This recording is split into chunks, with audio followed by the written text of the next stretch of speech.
and the recession picture where it is now. The governor asked us to come in and complete a call pursuant to certain guidelines. We had an agreement to do that back in the summer. That agreement was changed. The House did not give up. Various provisions were sent to us, and the House continued to not give up and continued to try and work.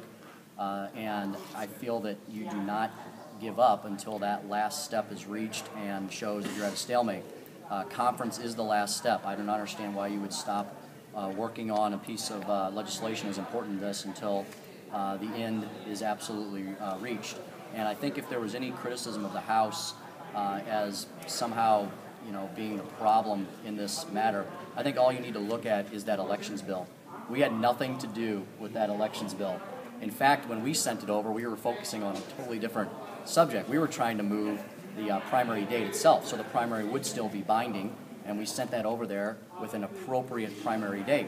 The Senate filibustered that and stalled that to the point where they missed the deadline, so the only option is to either have a $7 million straw poll beauty contest that is not binding on anybody and penalizes both parties in sending their delegates to their national convention, which is not at all good for the folks back home who work so hard on these issues, or to cancel it, save the state $7 million, and then we can try again in the next cycle of 2016 if we want to move the primary back. Missouri was a caucus state until 2000. We still do caucuses. It's just now we have a primary that is binding on those caucus nominees. This year, that was not going to be the case. There was absolutely, positively no reason to have the primary vote this year other than to waste taxpayer money in the tune of millions.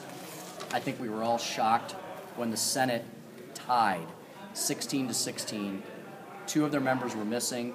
They were not able to break the tie, and Missourians once again lose due to that action.